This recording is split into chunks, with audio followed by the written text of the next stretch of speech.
देश को एक बड़ी सौगात दी गई। ये सौगात है हाइड्रोजन बस की, जिसको लॉन्च किया केंद्रीय मंत्री हरदीप सिंह पुरी ने। All you need for the green hydrogen manufacture is you need clean green energy, and that is what makes this bus very special.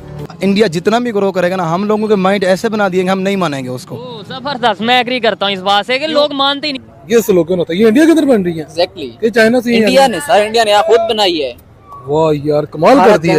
बस में वो हाइड्रोजन फ्यूल पर चलने वाली बसेस भी लॉन्च कर चुके हैं, अपनी ट्रेन को भी हाइड्रोजन पर कन्वर्ट कर रहे हैं। दुनिया के टॉप 3 कंट्रीज फ्यूल कंजप्शन के हवाले से अगर बात करें, इंडिया है, लेकिन फिर भी वो ऑयल से अपनी डिपेंडेंसी, दूसरे कंट्रीज से अपनी डिपेंडेंसी को खत्म करते हुए अब ग्रीन हाइड्रोजन पर कन्वर्ट कर रहा है। और जैसा कि नितिन गडकरी जी ने बोला था कि हम अगले 5 सालों में पेट्रोल को खत्म करेंगे, तो ये स्टेप मुझे लग रहा है। मुझे लगता है कि हमारी बेसिकली ना कोई पॉलिसी ऐसी नहीं है, कोई फ्रेमवर्क नहीं हमारा डेवलप हुआ जिसके ऊपर हम काम करें। अगर होता है तो वो फिर सिर्फ फाइल्स में होता है, उसके ऊपर प्रैक्टिकली कुछ नहीं हो रहा होता।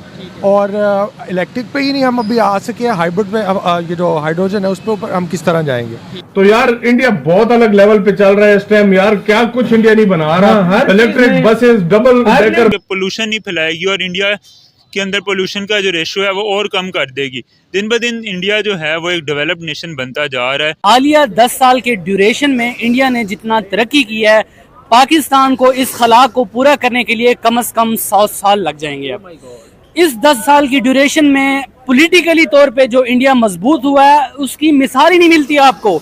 छोटी उम्र से लेकर बड़ी उम्र तक ना मैंने मेड इन चाइना सुना है। हालांकि मेड इन जापान होता था, मेड इन अमेरिका होता था, अब आगे क्या ये मेड इन इंडिया आएगा। दिफाई लिहाज से इंडिया ने अग्नि 5 जैसे जदीद मिसाइल्स को लॉन्च करके दुनिया पे एक हैबत तारी कर रखी है इस वक्त।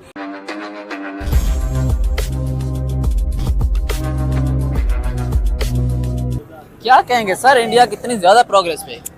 इंडिया का अगर हम एनालिसिस करें इस वक्त पॉलिटिकल, इंडिया और पाकिस्तान का हालिया 10 साल के ड्यूरेशन में इंडिया ने जितना तरक्की की है, पाकिस्तान को इस खला को पूरा करने के लिए कम से कम 100 साल लग जाएंगे। अब इस 10 साल की ड्यूरेशन में पॉलिटिकली तौर पे जो इंडिया मजबूत हुआ है उसकी मिसाल ही नहीं मिलती आपको। 10 साल की ड्यूरेशन में आपको एक बहुत ही स्टेबल और प्रोग्रेसिव गवर्नमेंट देखने को मिली है, जिसको पूरी दुनिया ने अप्रिशिएट किया है और जिसकी सताइश के चर्चे आपको हर ज़बान खासो ज़द-ए-आम मिलेंगी। इसके बरअक्स आप पाकिस्तान को अगर देखें तो इस 10 साल के ड्यूरेशन में आप ये देखें कि 7 वज़ीर आज़म चेंज हो चुके हैं। जहां पर इंडिया में मुसलसल कंसिस्टेंसी के साथ एक स्टेबल गवर्नमेंट हमें देखने को मिल रही है, वहां जहां पर पाकिस्तान में एक वजीर आजम का टेन्योर 5 साल मुकर्रर किया जाता है, वहां आपको इस 10 साल के ड्यूरेशन में 7 वजीर आजम बदलते हुए मिले हैं, जिनको बदला गया है और जिनको चेंज किया गया है। तो भाई मुद्दा ये भी एक सामने खुल के सामने आता है। तो दुनिया अगर आपसे बात करना चाहे स्टेबिलिटी के हवाले से, पॉलिटिकल आपसे बात करना चाहे, तो वो बात करे तो करे किससे? आपके 7 वजीर आजम चेंज हो चुकी हैं, 7 मुख्तलिफ किस्म की हुकूमतें जो है दुनिया के सामने आई हैं, तो वो किससे बात करें? वो आपके जो हुकूमती ओहदेदारान हैं उनसे बात करें, आपके केयर टेकर से बात करें, या उनसे बात करें जिनको ताकत का असल सरचश्मा समझा जाता है इस मुल्क में। तो ये बहुत ही एक कंफ्यूजिंग सिचुएशन है। पॉलिटिकल हवाले से पाकिस्तान देखें कितना पीछे है इंडिया से। और दूसरा मैं आपको एक कंपैरिजन करूंगा इंडिया और पाकिस्तान के दरमियान, और आपकी इस ट्रांसपोर्ट के हवाले से भी मैं आपको इंशाल्लाह बहुत से होशरुबा इंकशाफात आप करूंगा जो कि बड़े इंपॉर्टेंट हैं। पॉलिटिकल आपने ये हाल देख लिया जो 10 साल में हुआ है। एक तरफ स्टेबिलिटी है, एक तरफ मुसलसल आपको कमजोरियां देखने को मिल रही हैं और स्टेबिलिटी आ ही नहीं पा रही इस हुकूमत में। दूसरी तरफ आप दिफाई लिहाज से देख लें, दिफाई लिहाज से इंडिया ने अग्नि 5 जैसे जदीद मिसाइल्स को लॉन्च करके दुनिया पे एक हैबत तारी कर रखी है इस वक्त। और इस तरह का रिडार सिस्टम एंड टेक्नोलॉजी उसमें अप्लाई की गई है जिसकी नज़ीर नहीं मिलती। और ये जो टेक्नोलॉजी इस तरह की मिसाइल्स में लॉन्च की गई है, रेडार सिस्टम भी उसको पकड़ने में नाकाम नजर आ रहे हैं। तो दिफाई लिहाज से वो इतना मजबूत नजर आ रहे हैं हमें, जबकि हमारी तरफ आप दिफाई शोबे में देखें तो इतना खातिर खा हमें जो प्रोग्रेस है वो दिखाई नहीं दे पा रही साल ड्यूरेशन। यहाँ पर आपको कल मैं एक बंदे से इंटरव्यू कर रहा था, वो कह रहा था कि भाई 23 मार्च की जो यहाँ परेड हुई है ना, इंडिया वो देख के डर गया है। जी, अब इस पर मैं क्या कमेंट्स कर सकता हूं। अगर इंडिया को डराना भी है तो इस तरह की जो दिफाई शोबे में खातिर खा जो जिस बात को हम दुनिया भी कबूल करती हो, वो चीज़ एटलीस्ट आप लोगों के सामने लाए, ताकि हम जैसे लोग और तमाम जो थिंक टैंक्स हैं आपकी इन बातों पर हंसने की बजाय आपको वो दादे तहसीन पेश करें। ये कोई बात नहीं है कि किसी मुल्क ने कोई परेड किसी कौमी दिन के हवाले से या किसी तारीखी दिन के हवाले से कोई परेड दुनिया के सामने पेश की तो दुनिया पे उसकी धाक बैठ जाएगी या दुनिया पे उसका जो रोब और दबदबा है उसमें इजाफा देखने को मिलेगा। भाई, जब तक आप अपनी दिफाई सलाहियतों में अमली तौर पर तब्दीलियां नहीं लाएंगे और अपने दिफा को मजबूत नहीं करेंगे जदीद टेक्नोलॉजी के हवाले से, जदीद इक्विपमेंट्स के हवाले से, तो दुनिया आपको मजबूत तस्लीम नहीं करने वाली। एक तरफ आप देखें कि इस तरह के जदीद मिसाइल लॉन्च किए गए हैं इंडिया की तरफ से जिसको रेडार सिस्टम पकड़ने में नाकाम नजर आते हैं, और दूसरी तरफ हमारे यहाँ सिर्फ इस तरह की व्यूअल्स की और जोश व जज्बे और जहाद की बातें आपको नजर आएंगी, और कोई अमली इकदाम जो कि इस तर्ज का इकदाम हो कि जिससे दुनिया सराय हालिया इस ड्यूरेशन में अभी हमें दिखाई नहीं दिया। तो ये दिफाई एतबार से भी आप देख लें कि किस तरह के डिफरेंसेस आपको देखने को मिल रहे हैं। और तीसरा मैं आपको बताऊं कि क्लाइमेट चेंज के हवाले से इंडिया ने इस वक्त चंद्रयान 3 के कामयाब तजर्बे के बाद एक यूनिक किस्म का सैटेलाइट जिसको के निसार का नाम दिया गया है, नासा जैसी एजेंसी के साथ मिलकर उन्होंने इस सैटेलाइट पर काम किया है। और इस सैटेलाइट की आपको ये खूबी बताऊं कि इस वक्त दुनिया में 5 से 8 हज़ार जो सैटेलाइट्स हैं वो दुनिया के मुख्तलिफ ममालिक ने स्पेस में लॉन्च किए हैं। और इस स्पेस की आपको अगर मैं बात बताऊं, ये अपनी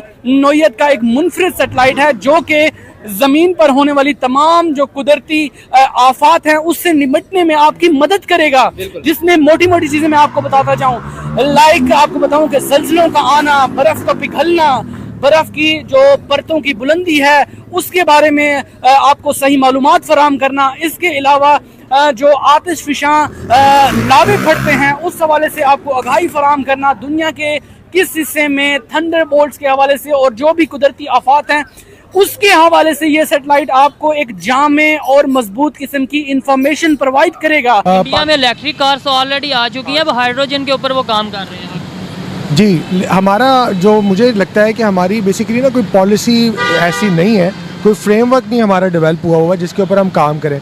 अगर होता है तो वो फिर सिर्फ फाइल्स में होता है, उसके ऊपर प्रैक्टिकली कुछ नहीं हो रहा होता। और इलेक्ट्रिक पे ही नहीं हम अभी आ सके, हाइब्रिड पे ये जो हाइड्रोजन है उस पे ऊपर हम किस तरह जाएंगे।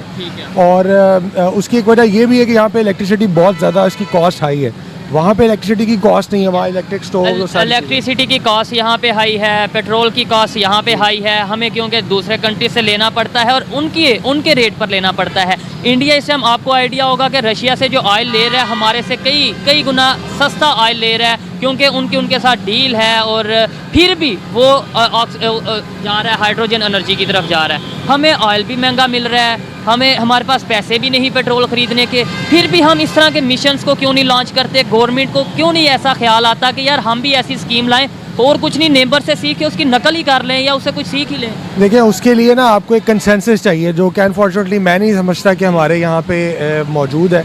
हम अपनी जो है ना वो पार्टी पॉलिटिक्स से बाहर नहीं आ रहे, हम कंट्री लेवल के ऊपर नहीं जा रहे कि हमें कुछ इकोनॉमिक इश्यूज जो हैं उनके ऊपर बैठ जाना चाहिए कि ये एक लॉन्गर रन में आज से 20-30 साल का प्लान जो है वो हमारे पास हो और वो कंटिन्यू एग्जैक्टली और वो कंटिन्यू करे regardless of our tenure of our governments. और उसकी वजह से ये होता है कि हम डिसीजन नहीं ले पाते। अगर एक गवर्नमेंट जा रही है वो कुछ ऐसे डिसीजन ले लेती है जो आने वाले के लिए प्रॉब्लमेटिक होते हैं, और जो आती है वो ऐसे डिसीजन ले लेती है जो उससे आगे आने वाले के लिए प्रॉब्लमेटिक होता है। दोस्तों, पेट्रोल डीजल के विकल्प पर भारत सरकार का पूरा फोकस है, इसलिए इलेक्ट्रिक और हाइड्रोजन फ्यूल से चलने वाले वाहनों पर तेजी से काम किया जा रहा है। इससे वातावरण को बेहतर करने में मदद मिलेगी और पेट्रोल डीजल की तुलना में लागत भी कम हो जाएगी, साथ ही कार्बन उत्सर्जन भी घटेगा। इसी दिशा में ग्रीन मोबिलिटी के क्षेत्र में एक महत्वपूर्ण कदम उठाते हुए देश की पहली ग्रीन हाइड्रोजन फ्यूल सेल से चलने वाली बस लॉन्च कर दी गई है। केंद्रीय पेट्रोलियम और प्राकृतिक गैस मंत्री हरदीप सिंह पुरी ने दिल्ली में कर्तव्य पथ पर प्रथम ग्रीन हाइड्रोजन फ्यूल सेल बस को हरी झंडी दिखाई। उन्होंने कहा कि हमारे परिवहन का भविष्य ग्रीन हाइड्रोजन पर निर्मित होगा और ये एक गेम चेंजिंग विकास है। हाइड्रोजन का उपयोग ईंधन सेल के लिए ईंधन के रूप में किया जा रहा है। दोस्तों, हाइड्रोजन से चलने वाले वाहनों में बैटरी वाहनों की तुलना में फ्यूल सेल वाहनों में लंबी दूरी और कम ईंधन भरने की ज़रूरत होती है। दोस्तों, आपको बता दें कि ग्रीन हाइड्रोजन एनर्जी का सबसे साफ सोर्स है। इससे प्रदूषण बिल्कुल भी नहीं होता। ग्रीन हाइड्रोजन एनर्जी बनाने के लिए पानी से हाइड्रोजन और ऑक्सीजन को अलग किया जाता है। इस प्रोसेस में इलेक्ट्रोलाइजर का उपयोग होता है। इलेक्ट्रोलाइजर रिन्यूएबल एनर्जी का इस्तेमाल करता है। वैसे दोस्तों, आपको बता दें कि ग्रीन हाइड्रोजन का उपयोग transportation, chemical factory, iron factory सहित कई जगहों पर किया जा सकता है। इससे सड़कों पर चलने वाले वाहनों से प्रदूषण तो कम हो ही जाएगा, साथ में जो बड़ी बड़ी इंडस्ट्रीज है वहाँ पर भी अगर ग्रीन हाइड्रोजन का उपयोग किया जाने लगा तो कार्बन उत्सर्जन हम बहुत हद तक कम कर पाएंगे। तो दोस्तों, आज के लिए बस इतना ही। अगर आपको ये वीडियो पसंद आया हो तो वीडियो को लाइक कर दें और हमारे चैनल को सब्सक्राइब कर लें।